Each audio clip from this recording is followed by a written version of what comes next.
Halo guys, selamat datang kembali di catatan Peter. Nah, setelah kemarin kita coba membahas tentang pengantar singkat yang membahas tentang 3 faktor utama yang membuat populasi manusia di bumi ini menurun drastis, di antaranya yaitu kelaparan, wabah, dan perang ya. Sekarang kita akan membahas dari sudut pandang kelaparan. They call me a god. They call me a god. Tentang garis kemelaratan biologis. Mari mulai dengan kelaparan, yang selama ribuan tahun telah menjadi musuh terburuk kemanusiaan. Hingga belum lama berselang, sebagian besar manusia benar-benar hidup di tubir garis kemelaratan biologis, yang di bawahnya orang-orang tunduk pada gizi buruk dan lapar. Satu kesalahan kecil atau sedikit nasib buruk bisa dengan mudah menjadi hukuman mati bagi satu keluarga atau satu desa sekaligus. Jika hujan lebat menghancurkan panen gandum Anda atau perampok menjarah kambing ternak Anda, maka Anda dan orang-orang yang Anda cintai akan kelaparan sampai mati. Nasib buruk atau kebodohan pada tingkat kolektif mengakibatkan bencana kelaparan massal. Ketika kekeringan parah melanda Mesir atau India abad pertengahan, bukan hal yang aneh bila 5-10% populasi musnah. Persediaan makanan menyusut, transportasi terlalu lambat dan mahal untuk mengimpor makanan yang cukup, dan pemerintahan terlalu jauh serta lemah untuk memberi bantuan pada masa itu. Bukalah buku sejarah manapun, dan Anda sangat mungkin menjumpai catatan-catatan mengerikan populasi yang dilanda kelaparan, dibuat gila oleh kelaparan. Misalnya pada April 1664, seorang pejabat Prancis di kota Beauvais menggambarkan dampak kelaparan dan melonjaknya harga-harga makanan dengan mengatakan bahwa wilayah kekuasaannya kini berisi jumlah tak terhitung jiwa-jiwa miskin, lemah akibat kelaparan dan kemelaratan, dan sekarat karena kekurangan, dan karena tak punya pekerjaan atau kedudukan, mereka tak punya uang untuk membeli roti. Untuk sedikit memperpanjang hidup dan sesuatu untuk mengatasi kelaparan mereka, kaum miskin ini mengonsumsi makanan kotor layaknya kucing, juga sisa daging dari kuda yang dikuliti dan dilempar ke tumpukan kotoran. Yang lain mengkonsumsi darah yang mengalir saat sapi atau kerbau disembelih, dan jeroan yang dibuang para juru masak ke jalan. Orang-orang miskin yang malang lainnya makan jelatang dan rumput atau akar rempah-rempah yang mereka rebus dengan air. Pemandangan serupa terjadi di seluruh Perancis. Cuaca buruk melumatkan panen di seluruh kerajaan itu selama beberapa tahun sebelumnya, sehingga sampai dengan musim semi 1694, lumbung-lumbung pangan menjadi kosong melompong. Orang-orang kaya mematok harga tinggi gila-gilaan untuk apapun makanan yang bisa mereka timbun, dan orang-orang miskin mati berbondong-bondong. Sekitar 2,8 juta orang Prancis atau 15% populasi mati kelaparan antara tahun 1692 sampai 1694. Sementara Raja Matahari Louis ke-14 menghabiskan waktu bersama para gundiknya di Versailles. Tahun berikutnya, 1695, bencana kelaparan melanda Estonia, menewaskan 1/5 populasi. Pada 1696, giliran Finlandia, di mana 1/4 sampai 1/3 populasi mati. Skotlandia mengalami bencana kelaparan parah antara 1695 sampai 1698. Sebagian distriknya kehilangan hingga 20% penduduk. Sebagian besar pembaca mungkin tahu bagaimana rasanya saat harus tidak makan siang karena puasa untuk alasan keagamaan, atau ketika Anda hidup selama beberapa hari dengan hanya mengonsumsi larutan sayur sebagai bagian dari diet baru yang hebat. Namun, bagaimana rasanya kalau Anda belum makan sama sekali selama beberapa hari dan tak punya gambaran di mana bisa mendapatkan sepotong makanan?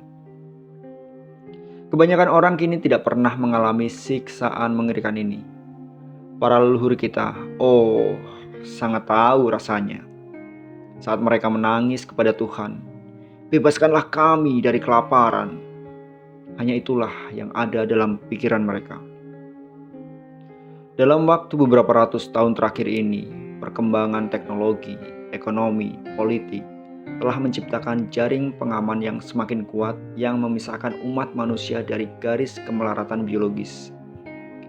Kelaparan massal memang masih melanda dari waktu ke waktu, tetapi semua itu pengecualian dan hampir selalu disebabkan oleh politik manusia ketimbang bencana alam.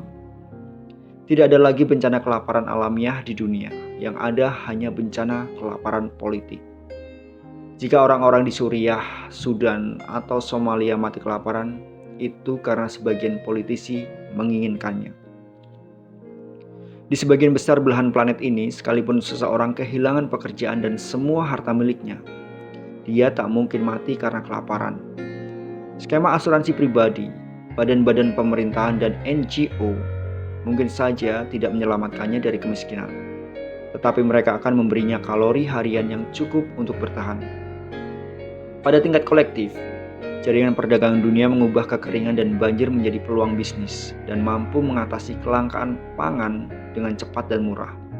Bahkan saat perang, gempa bumi atau tsunami meluluh lantahkan seluruh negara, upaya-upaya internasional biasanya berhasil dalam mencegah bencana kelaparan.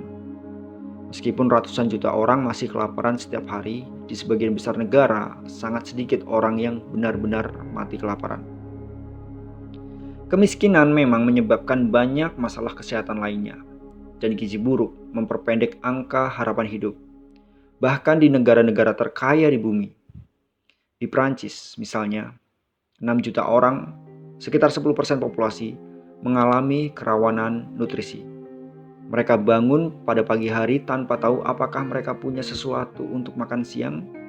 Mereka sering tidur dalam keadaan lapar, dan nutrisi yang benar-benar mereka peroleh tak seimbang dan tak sehat. Banyak tepung, gula, dan garam, dan tak cukup protein serta vitamin. Meski demikian, kerawanan pangan bukanlah bencana kelaparan. Dan Prancis pada awal abad ke-21 bukanlah Prancis pada tahun 1694. Bahkan, di perkampungan paling kumuh di Beauvais atau Paris, orang tidak mati karena tidak punya makanan. Transformasi yang sama terjadi di sejumlah negara lain, terutama sekali di Kuba. Selama ribuan tahun, bencana kelaparan mengintai setiap rezim Cina sejak Kaisar Kuning sampai Komunis Merah. Selama beberapa dekade, Cina menjadi kata ungkapan yang untuk kekurangan pangan. Puluhan juta orang Cina mati kelaparan saat lompatan besar ke depan, dan para ahli secara rutin meramalkan bahwa masalahnya akan menjadi semakin parah. Pada 1974, Konferensi Pangan Sedunia yang pertama diselenggarakan di Roma, dan kepada para delegasi disajikan skenario-skenario kiamat. Mereka diberitahu bahwa tidak mungkin bagi Cina untuk memberi makan semiliar penduduknya, dan negara paling padat penduduk itu sedang menuju bencana. Faktanya, Cina menuju keajaiban ekonomi terbesar dalam sejarah. Sejak 1974, ratusan juta orang China sudah dientaskan dari kemiskinan, dan meskipun ratusan juta orang lainnya masih menderita karena kekurangan pangan dan gizi buruk, untuk kali pertama yang terekam dalam sejarah, Cina kini bebas dari bencana kelaparan.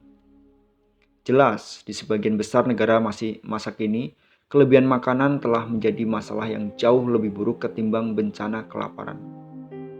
Pada abad ke-18, Marie Antoinette disinyalir menasihati massa yang kelaparan dengan mengatakan bahwa jika mereka kehabisan roti, mereka harus makan kue. Kini, kaum miskin secara harafiah mengikuti nasihat ini. Sementara para penduduk kaya Beverly Hills makan salad selada dan tahu kukus dengan biji gandum di perkampungan kumuh dan perkampungan minoritas miskin. Orang-orang miskin melahap kue Twinkie, cemilan ala Cheetos, hamburger, dan pizza.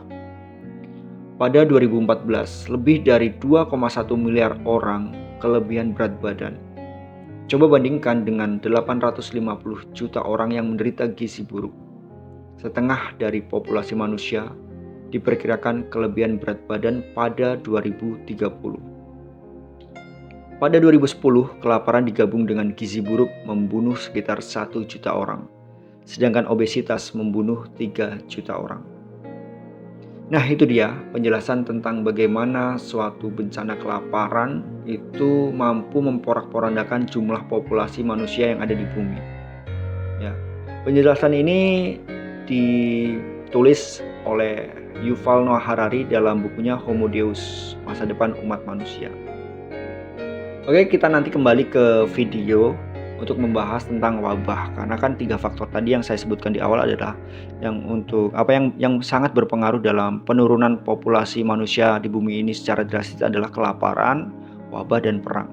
Jadi di video selanjutnya kita akan membahas tentang wabah ya, yang juga menjadi salah satu faktor utama penurunan secara drastis populasi umat manusia di bumi.